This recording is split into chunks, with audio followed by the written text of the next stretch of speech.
So, hi, everybody who doesn't know me. I'm Mary Morgan. I'm the director of the Veterans Service Commission. We just met Hannah, who said hello to everybody. Sylvia jumped on. Brianna, do you want to introduce yourself quickly?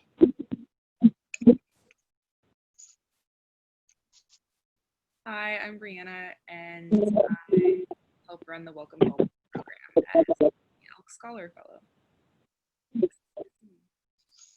Okay. There we go. Just figuring out how to spotlight individuals. Okay, so I'm going to kick off by sharing my screen. We'll go over a couple things to get started, and then I'll start with our presenters.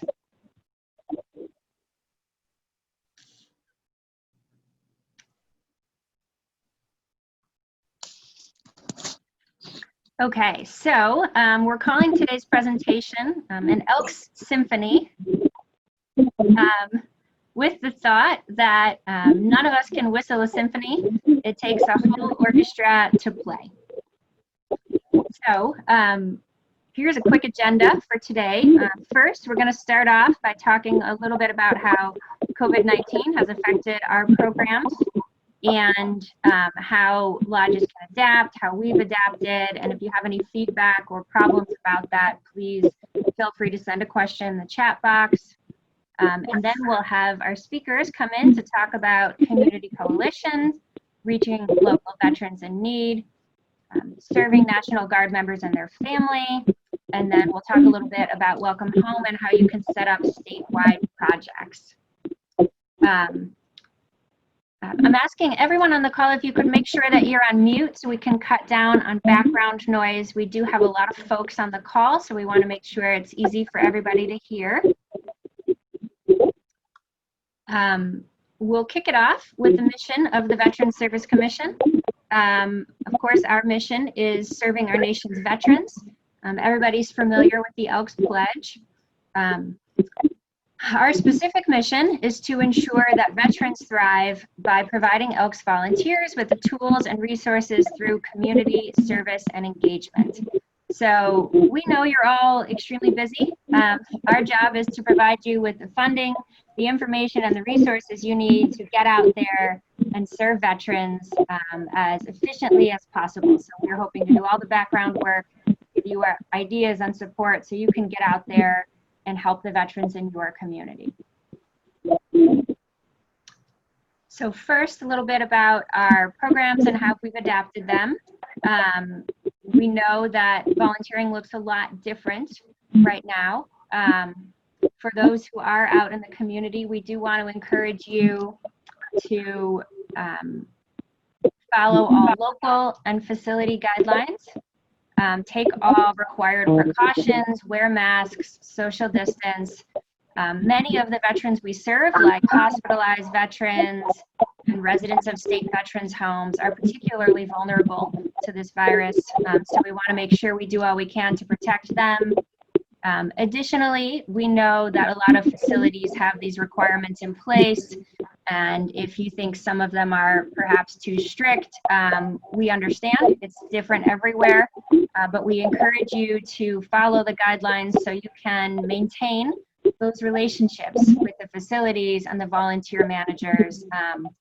You know, we want to make sure that we connect with the people who allow us to reach and serve veterans. So we need to maintain those relationships so we can continue to have that access. As you all know, we relaxed some of our guidelines for freedom grants this year. Hold on just a second. We're getting a little background noise here. If everybody can mute themselves again, that would be helpful. So we relaxed the guidelines for freedom grants this year. Normally, freedom grants are required to be extremely active projects. We realize that's not possible in some places this year, so we relaxed the guidelines for that. Similarly, for the voluntary service programs, we know volunteers literally aren't allowed in many facilities right now, and possibly won't be for a bit. So we have removed the requirements for involvement for our representatives and deputy representatives until things get back to normal. Similarly, with the Welcome Home program, we're still sending out the money for all Welcome Home kits and encouraging lodges and volunteers to find ways to adapt and continue to serve.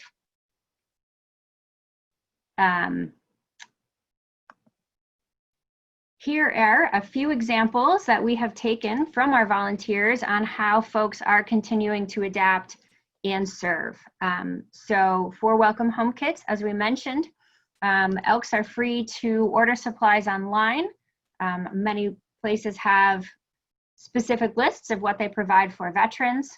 You can also send that list directly to a veteran and say, hey, what are the supplies you need? And deliver those supplies directly to veterans' home addresses. Some folks are finding ways to deliver kits while social distancing, dropping the supplies off, backing off and calling the veteran to check in. For facility visits, we have folks who are FaceTiming or setting up Zoom calls like this for veterans that they would normally check in with.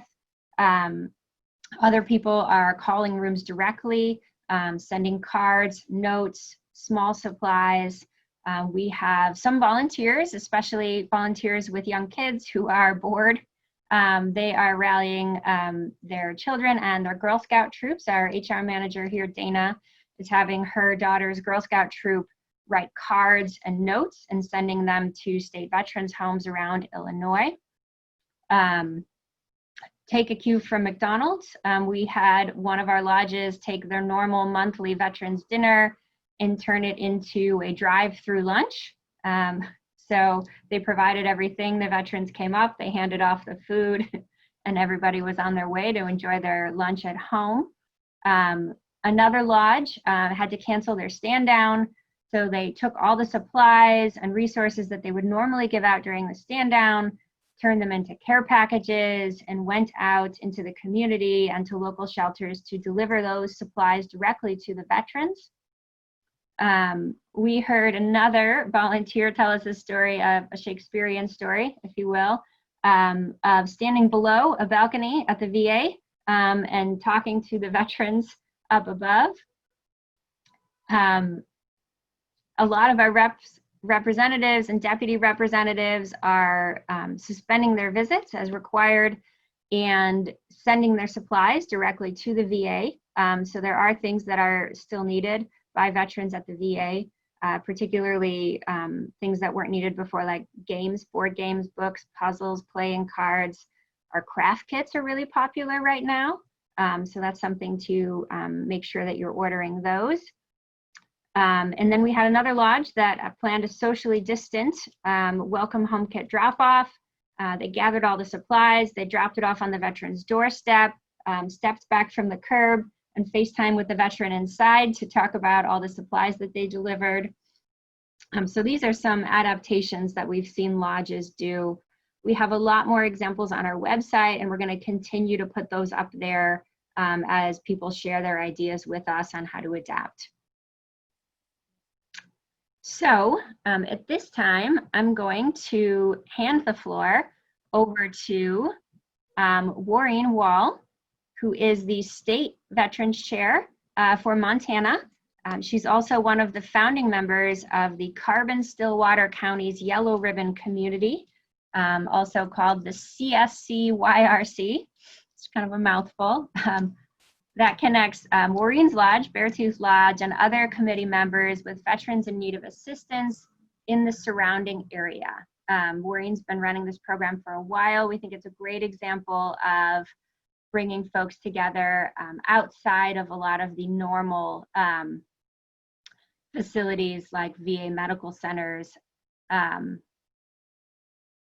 other organizations like that. So Maureen, I'm going to give you the spotlight now. And if you could start by telling us a little bit about the committee and how it got started, that would be great.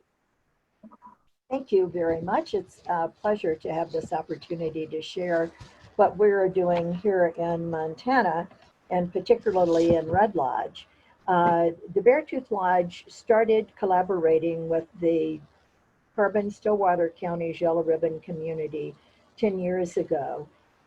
We also collaborate with other organizations such as VA entities, the American Legion, Joining Community Forces, and churches.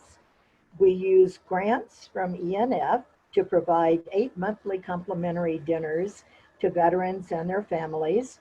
Church of the Rockies provides another 2 dinners, and then we go dark in July and August to give our volunteers a break, but our other assistance continues year-round.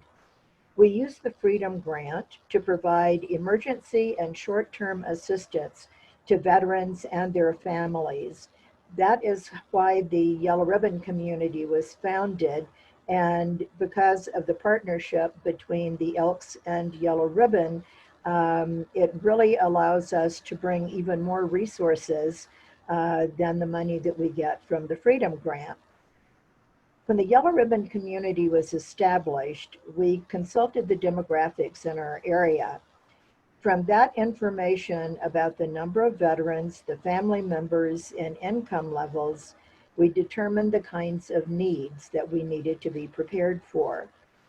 We found that many older veterans have not gotten into the VA system, so they are not getting the usual assistance from the VA. We also found that many of our older veterans are living at the poverty level or below.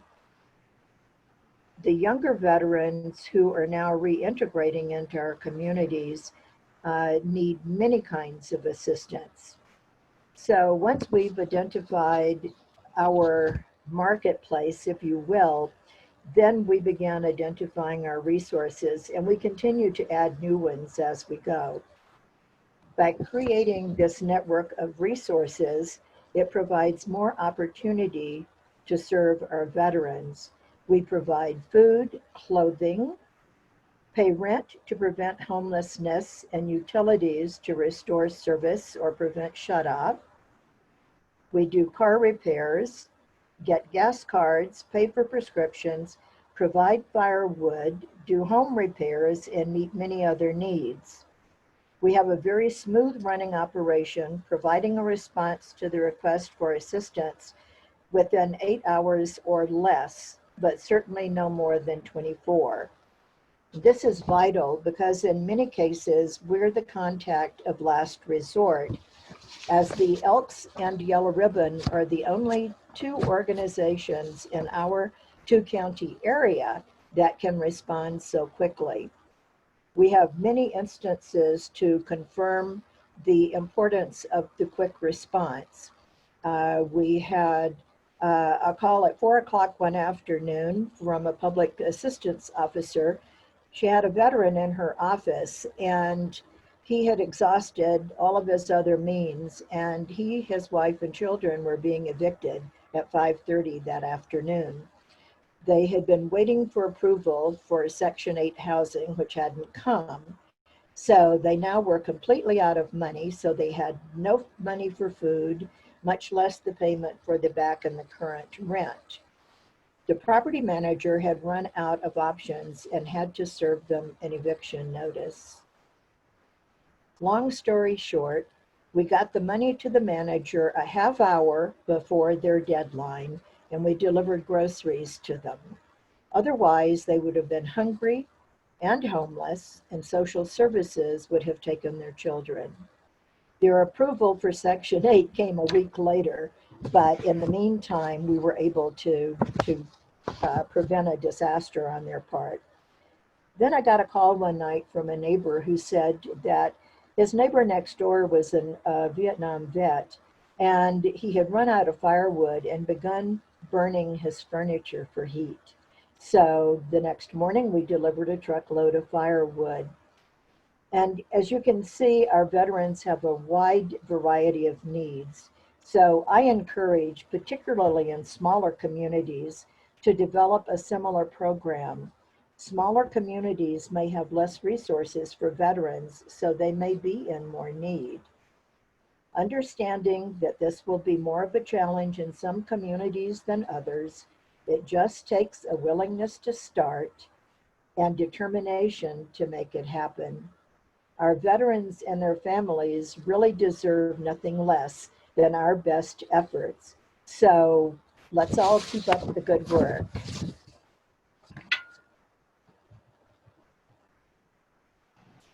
Thank you, Maureen. Those are some really kind of heartbreaking stories. It's really wonderful to know that your organization was there.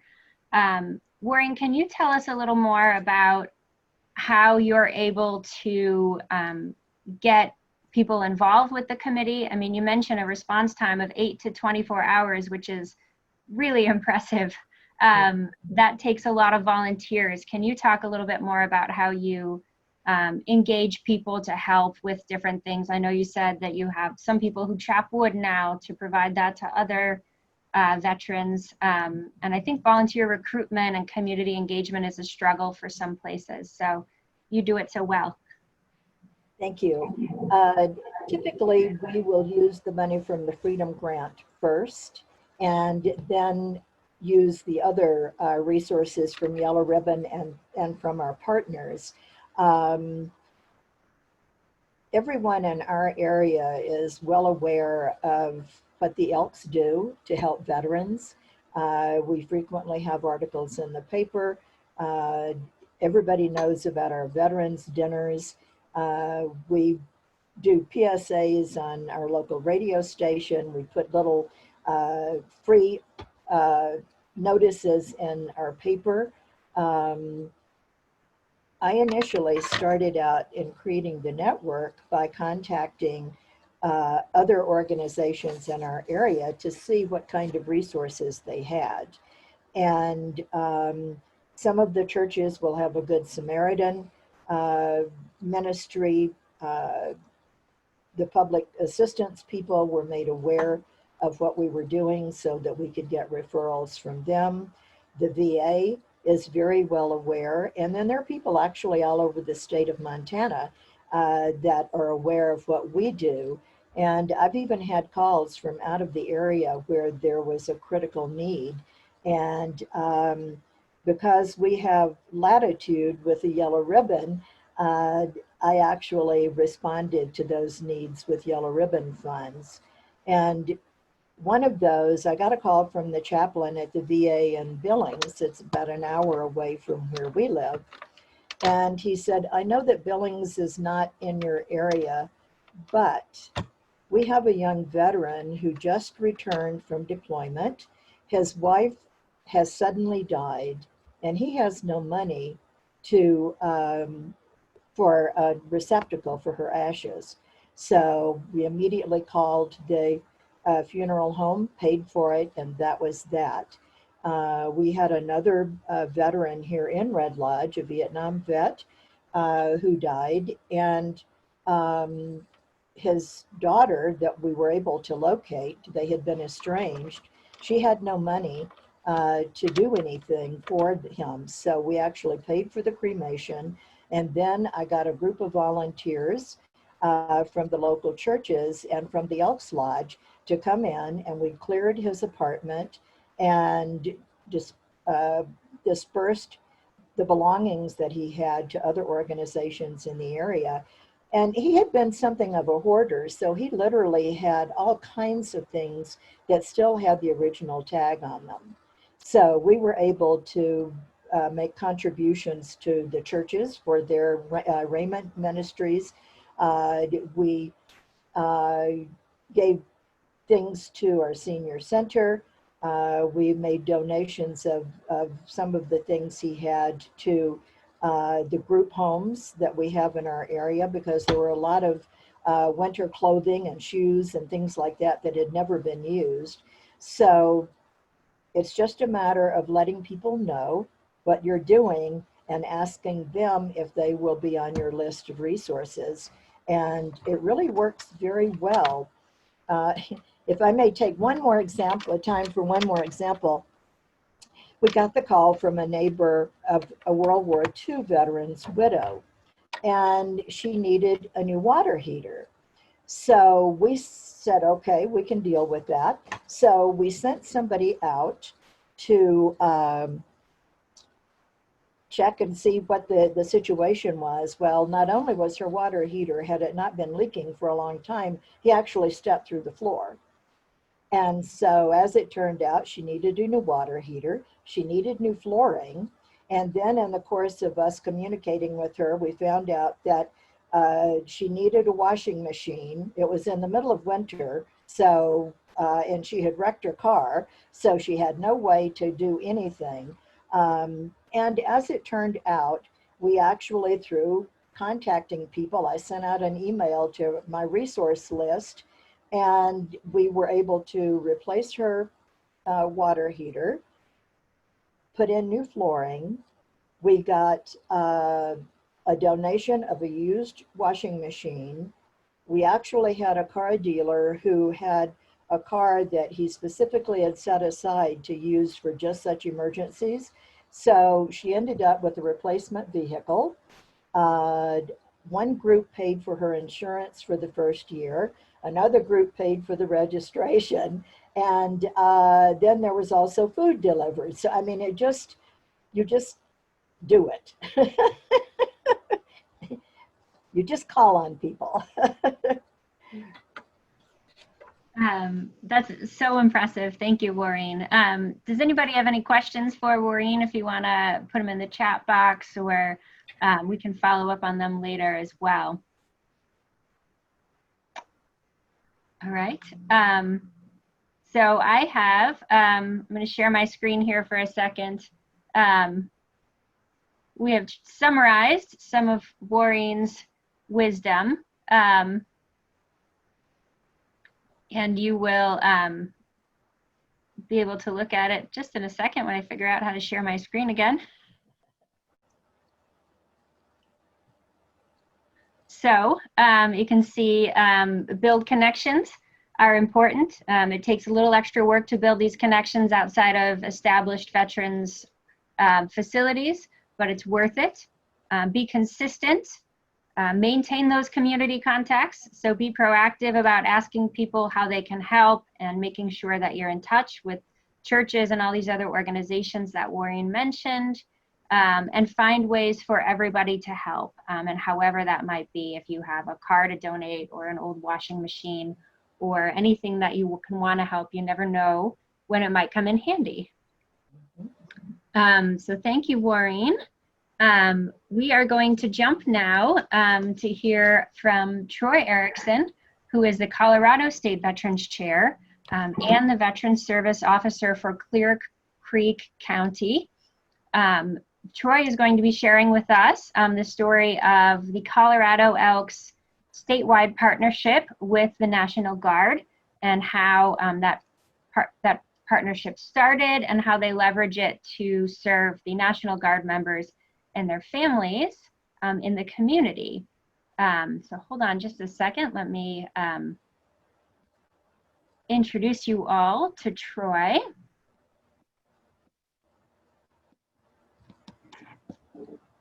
Hold on just a second. This is not going as quickly as I had hoped. Okay. All right, Troy, I'm going to put you in the spotlight. And if you could start off by telling us a little bit about the partnership and how it started and how it functions in Colorado, that would be great. Great, thank you so much. And good morning to everyone else. So we started this partnership a couple years ago. There was an article in the Elks magazine in the July-August 2017 issue when past Grand Michael Zellen met with the National Guard Bureau Commander. And I used that article to introduce ourselves to the National Guard side of the Colorado Department of Military and Veterans Affairs. As Mary stated, I'm the Veteran Service Officer for our county, and we fall under the branch of our Adjutant General. So it was a little bit of an in to start that process. And since then, we've made partnerships with the National Guard Family Resource Center, the National Guard itself, the National Guard Foundation, and joining community forces. And so we initially started with having lodges try to adopt units around the state. Let me back up just a little bit. One of the things that the Elks were able to bring to the table, we're in a unique position with the National Guard. because most National Guard members, unless they're prior military, prior active duty, or they're activated under Title 10 orders, they're not eligible to join the American Legion or the VFW. And so sometimes Guard members are feeling a little bit left out, and so the Elks are in a unique position to go to those units and introduce ourselves, as well as introducing them to other community projects. So they don't necessarily need to be on the Veterans Committee, but if they want to get involved with something else that our lodges do, that gives them another outlet to volunteer, which is pretty neat. The other thing that we are able to do is, unfortunately, as time moves on, at least in Colorado, most American Legions and VFWs don't have their own buildings. And so another advantage that we have is we have lodges around the state to support those National Guard folks. And so we initially approached the National Guard and wanted to partner with them in the event there was a natural disaster anywhere in our state. They could connect with the lodge in that area, and the lodge would be able to provide them with a place to get some respite, provide them with water, ice, food if they needed to, and really begin that relationship. Our lodges also began to adopt our National Guard units that are being deployed. And so in the real world, the Colorado National Guard is partnered with the country of Slovenia, and they generally have people deployed there year round.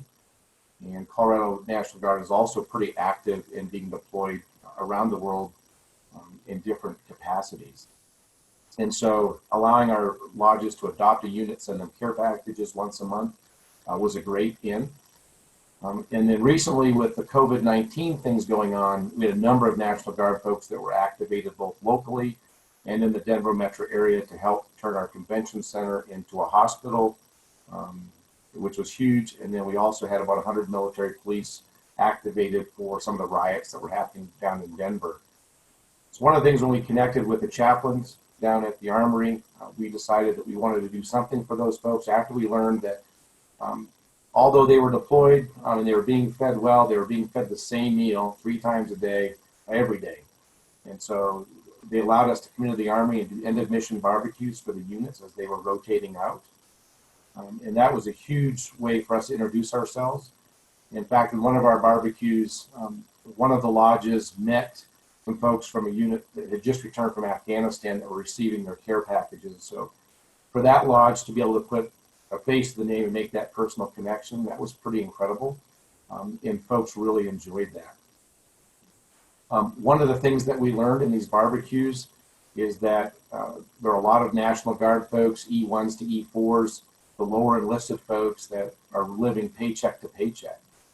And so wanting to figure out how to support that, we ended up partnering with our local food bank or the food bank that serves most of Colorado, as well as a local bakery or bakery distributor. And this past weekend, we did our first delivery of about 7,000 pounds of meat, dairy products, bakery items, fresh fruit and vegetables to the Armory for their grill weekend. And that was very well received. In fact, they want us to duplicate that to the armories to the north and the south in the Front Range of Colorado, which we're going to work at doing. And the most exciting part about all that is it cost us nothing. It did cost us $50. That's what it cost to rent the moving truck from our local senior center. But other than that, we were able to get all of that food and bakery items for free. And when we got to the Armory, we had 8 different lodges that showed up to help unload all of those items, get them put out on Friday so that when the folks showed up to drill on Saturday, they would be able to at least get some of their grocery shopping knocked out. The other things that we're looking at, again, as we partner with those folks, attending the Yellow Ribbon events as units are being ready to deploy, making sure that the families that are staying back here have contacts at the local lodge level. And so we've done everything from having folks go in and do some plumbing issues for folks, some landscaping issues. We had one situation where we had a gentleman deployed to Afghanistan for a year and his wife didn't drive a standard shift. And so we had a member go down to the house and take the car out once a month for a couple trips around the block to keep it in good shape. And then making sure that when those folks come home that we greet them and thank them for their service. And so it's been a great relationship. It continues to grow as we learn more about what they have and what their needs are. For me, I think the biggest thing to put across is They were leery at first because they've had a lot of the flash in the pan folks that showed up and said, "Hey, we're here to help." They do one or two events and then they disappear. And so I really believe that we've developed this really sustainable relationship, and we're excited to spread this across the state of Colorado. The armories, at least in Colorado, they call them readiness centers now, but they're all around the state. The National Guard also provided us with Guard members located in each county. And so we're able to connect even at the local level. Some of our Guard members travel 4 to 6 hours sometimes just to get to the readiness center they're assigned to. But they still work in our community. They're our neighbors, our coworkers, our friends. And if there's a way we can support them locally as well, that's also part of our mission. Thank you, Mary? Troy. Okay. I have a question. You mentioned a partnership with a bakery, and I've noticed that you share a lot of updates about your programs on social media, and you share a lot in the community, and that's led to different connections and different support. Can you tell us a little bit about how you kind of engage the community in this program? Absolutely. And so when this COVID-19 hit, the county that I work in, we were number 13 in the country for economic decline, and the county just north of us was number 1 on that list. So we identified, and the lodge was not open, and so we had this big, beautiful building in the middle of town, and so we identified that we needed to open some food pantries throughout our county. We're in a mountain area. We're about 35 miles west of Denver, just before the Continental Divide, and so we have a lot of folks, and we have a lot of service industries. We have a lot of folks who weren't able to drive, or they're single-parent households, or child care issues with the schools closing. And so we turned our lodge into a distribution point. And through that process, we identified, we got an account down at the Food Bank of the Rockies, which is the main distribution for most of Colorado, and then worked with an organization or a company called Bimbo Bakeries, which distributes a number of bakery and bread items. And then one of our members is also a distributor for snacks. And so we were able to establish a relationship with those folks. And we brought those donations into the Elks Lodge and then distributed them throughout our county. As we began to wind down, we really continue to see that need out there, and we had established these relationships, and we did not want to give them up. And so it just kind of all fell into place when the chaplain said, we have a lot of folks that are in need, and if you can continue to bring food down here to help them, that would be amazing. And so we continue to work with those folks, and I'm happy to share those contacts. Bimbo Bakeries is a national company, and so ironically, in the bread industry or the bakery industry, any food they don't get rid of ends up getting, at least in our state, gets turned into cow feed at the end of the week. And most of the items that we go down and pick up, there's still 7 to 10 days left before the best, if used by date. And so these are still fresh items to get. With our food bank, to get a free order, the minimum is you have to order 1,000 pounds. And then for our food bank, if you get there 30 minutes before your pickup time, they let you walk through what they call the Fresh Food Center, and you can grab as much fresh food, produce, dairy products that you can in 20 minutes. And again, this is all for free. And so I'm happy to share that information as well and help connect folks as best I can. And again, the big key is that you have to arrange those partnerships and then getting permission at the local armory. And so for us, we just meet the chaplain at the motor pool gate, and they let us come in and basically drop off all the food in the drill room floor, get it set up. But all of this really came to fruition. It's a silver lining in this COVID-19 stuff that's been going on.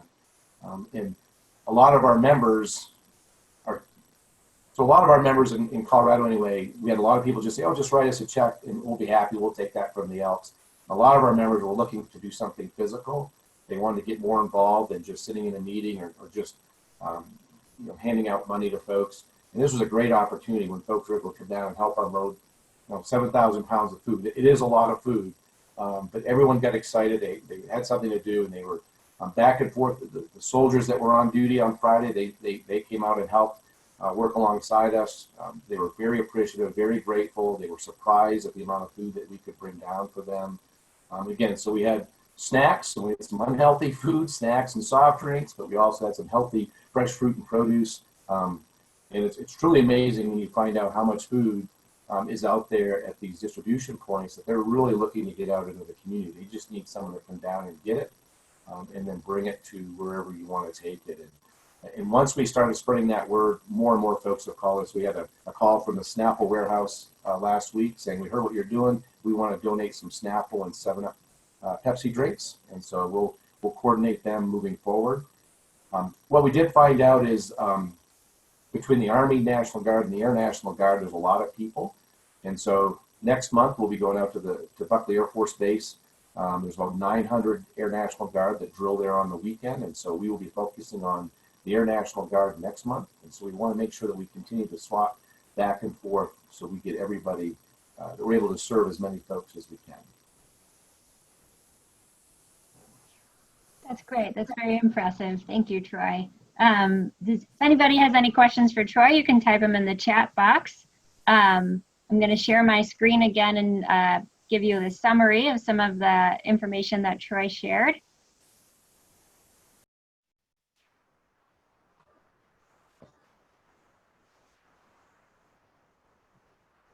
So you can see stay in touch, check in regularly to say hello, get everybody involved. Like Troy said, sometimes people are looking to be more actively involved as opposed to, you know, simply sending, oh, I'm on the wrong slide, here we go.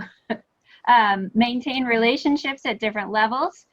So the partnership with the National Guard, as Troy mentioned, was established at the state level, but a lot of the coordination takes place locally. Spread the word. You never know who might be out there and want to help, like Snapple, who wants to donate supplies. Be consistent. That's something we see with a lot of our partnerships, the importance of consistency.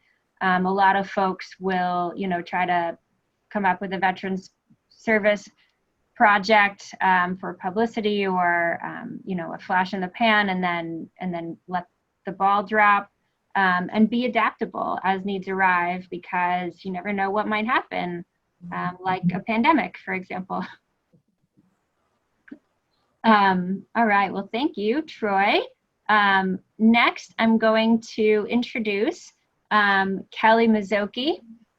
Kelly is the East Central District State Veterans Chair, East Central District Veterans Chair, and the Exalted Ruler for Sterling, New Jersey, Lodge number 2392, along with the State Veterans Chair, Don Tenaccio, who I don't know if you're able to join us, Don. Don is recovering from surgery right now, so Kelly is going to jump in and represent New Jersey for us. Kelly's going to share some information about the statewide Welcome Home program and how they've been able to get so many people involved in Welcome Home across the state.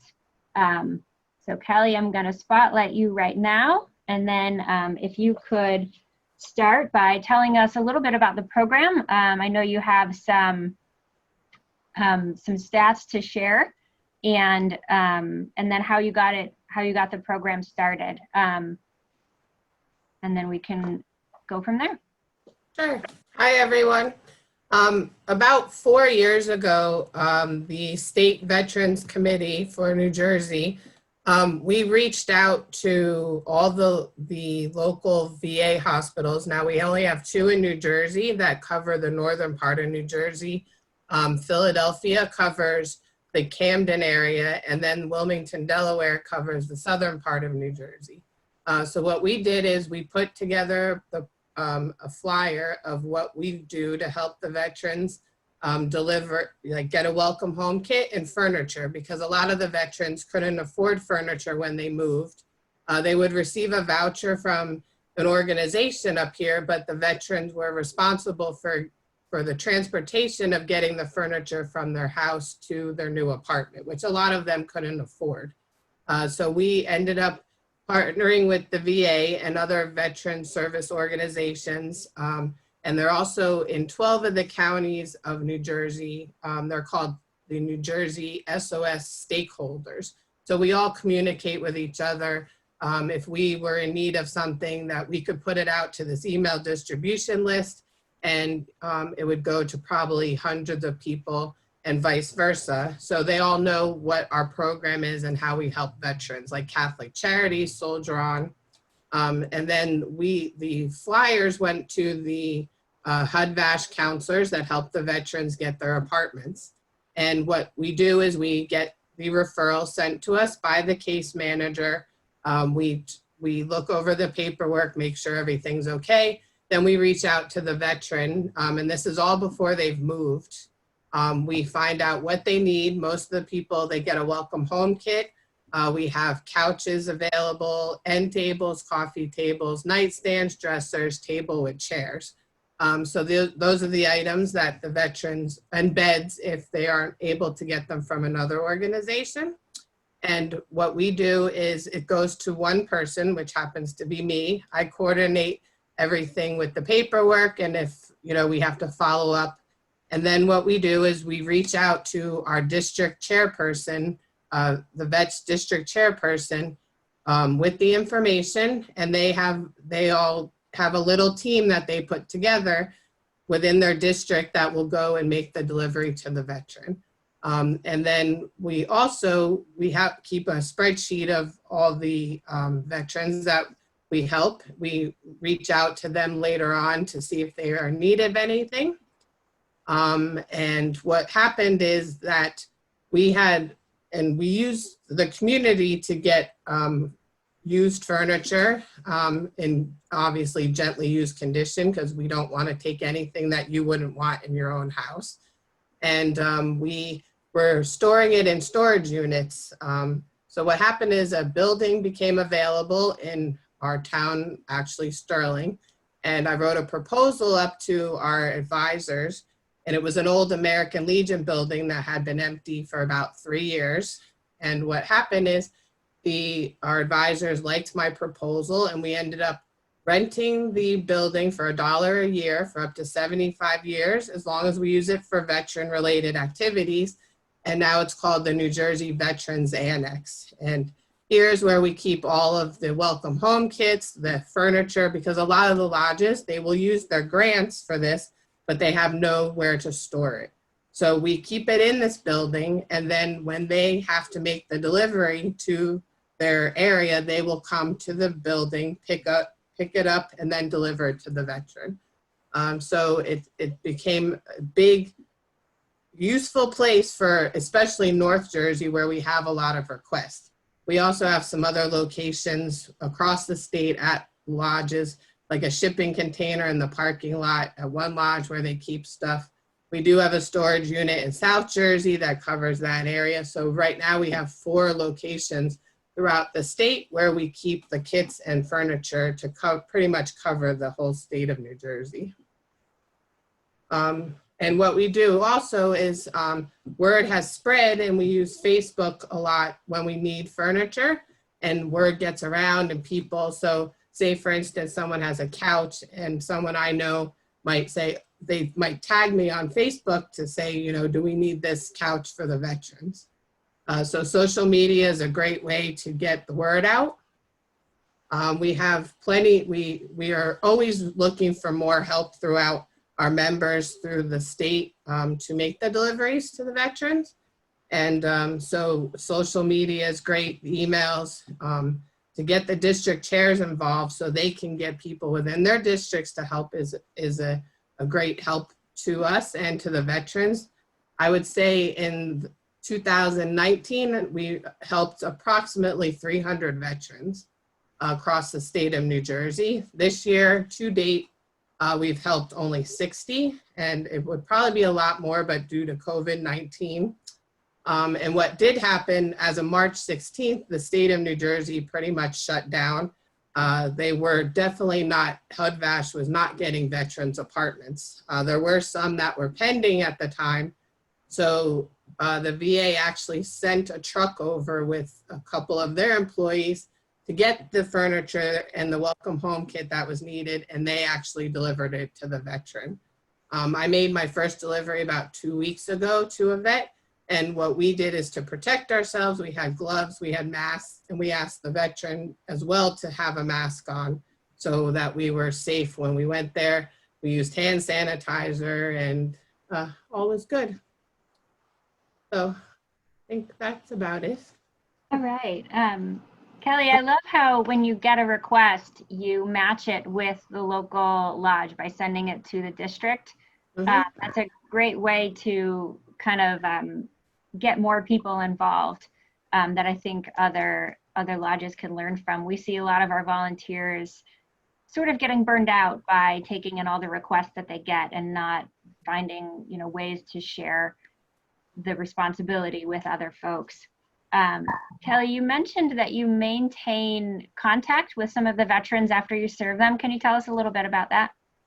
What we do is we have one person within our committee who is sending out like a card, just a thinking of you kind of card, and, you know, to let the veteran know that we are thinking of them. And if they do need anything, they can always reach out to us. So this way we start in communication with them. I really like that. And I know you mentioned that since you followed up with some of those veterans, one of them helps you out with some of the deliveries for other vets? Yes, so in the south part of New Jersey, there is a veteran who was a recipient of our Welcome Home kit and furniture, and he helps the gentleman that makes the deliveries down south. One of the veterans that helps me, he actually became a member of our lodge as well. And so he helps all the time. And I have one other veteran who has been helping me for the whole 4 years make the deliveries that I have. And I'm still trying to get him to become a member, but he says he's like an honorary member because, you know. All right. Well, thank you, Kelly. That's impressive. And we're glad you can join us and talk a little bit about how New Jersey does so much for Welcome Home, because, you know, you've only started a few years ago. I mean, we launched Welcome Home about 5 years ago, and in that time you've really established this statewide program.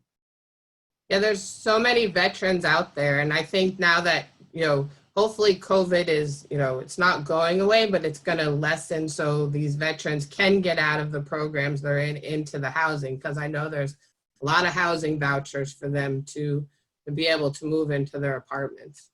Yeah.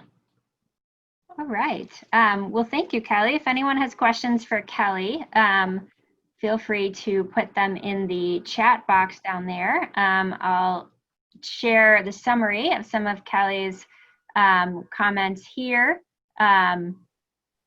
Use social media to spread the word. As Kelly mentioned, she shares specific requests in Facebook groups so people have a clear idea of how they can help. Get everyone involved by sending requests for veterans in a certain area to the local lodge in that area. Keep in touch with the veterans so they know that they can turn to the Elks for help if they need anything moving forward. And then Kelly mentioned some ways that they've adapted to continue providing kits to veterans even while maintaining social distancing. So thank you, Kelly. And then I'd like to go back to Maureen, who had a couple more comments that she wanted to share. Maureen, I'm going to put you in the spotlight and you can tell us a little more. First of all, I wanted to thank you guys for putting this together. I always have looked forward to going to the National Convention and spending time with the other state chairs and finding out what lodges are doing around the country. It's always such an inspiration to hear what other lodges are doing.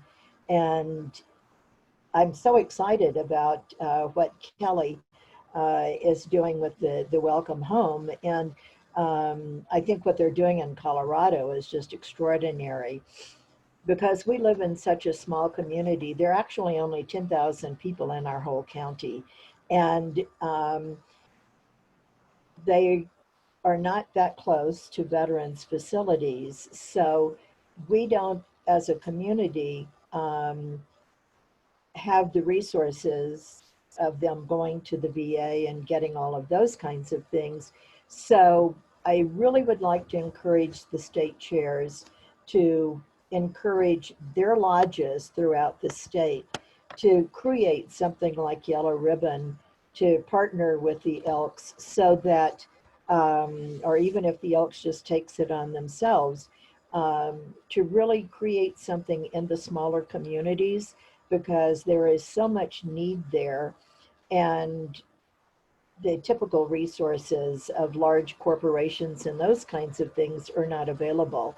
So I put out a request to our other state chairs to please see if your smaller communities, those lodges cannot develop something because frequently those are the veterans and their families that get left behind because there simply is nothing there to take care of them.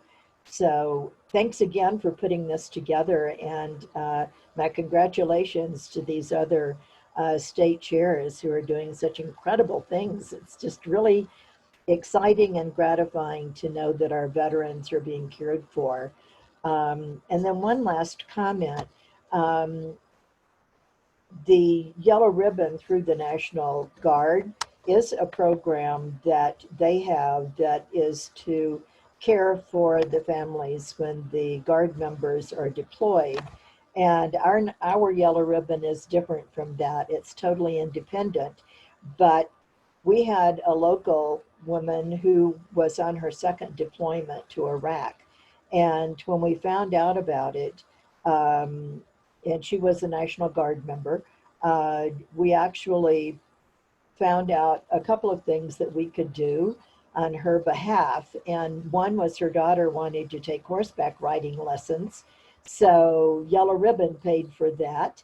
And her son had a birthday coming up. And his favorite character was Spider-Man.